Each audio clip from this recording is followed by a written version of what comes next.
गुन्हे शोधक पोलीस श्वान कुपर यांचे निधन, पोलीस दलात हळहळ. शासकीय इतमामात अंत्यसंस्कार, पोलीस अधीक्षक घुगेंकडून आदरांजली. सांगली पोलीस दलातील अत्यंत कार्यक्षम आणि दक्ष गुन्हे शोधक श्वान कुपर डॉबरमॅन वय वर्ष 5-11 महिने याचे मंगळवारी सकाळी हृदयविकाराच्या झटक्याने निधन झाले. कुपरच्या निधनाने संपूर्ण पोलीस दलात हळहळ व्यक्त होत असून मंगळवारी शासकीय इतमामात त्याचे अंत्यसंस्कार करण्यात आले. कुपरचा जन्म 6 ऑगस्ट 2019 रोजी झाला. त्यानंतर पुण्यातील श्वान प्रशिक्षण केंद्रात 10 जानेवारी 2020 ते 30 ऑक्टोबर 2020 या काळात त्याचे प्रशिक्षण झाले. आपल्या अल्पसेवा काळात कुपरने तब्बल 287 गुन्ह्यांमध्ये पोलिसांना मार्गदर्शन केले असून त्याच्या मदतीने 13 गुन्हे उघडकीस आले.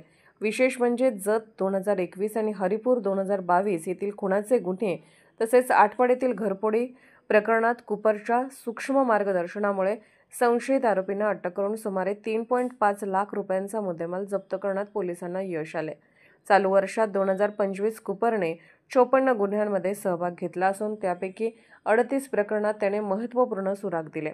त्याच्या उत्कृष्ट कामगिरीबद्दल पालकमंत्री सुरेश खाडे आणि पोलीस अधीक्षकांनी 2 वेळा त्याचा सत्कार केला होता. कुपरच्या कार्यकाळात एकूण 364 कॉल्स घेण्यात आले.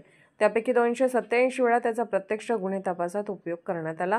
मंगळवारी शासकीय इतमामात झालेल्या अंत्यसंस्कारावेळी पोलीस अधीक्षक संदीप घुगे यांनी कुपरला आदरांजली अर्पण केली. यावेळी महिला श्वान प्रशिक्षण कर्मचारी भाऊक झाले होते. याप्रसंगी तानाजी सावंत, LCB निरीक्षक सतीश शिंदे, सुरक्षा शाखेचे निरीक्षक तळेकर यांच्यासह अनेक पोलीस अधिकारी व कर्मचारी उपस्थित होते.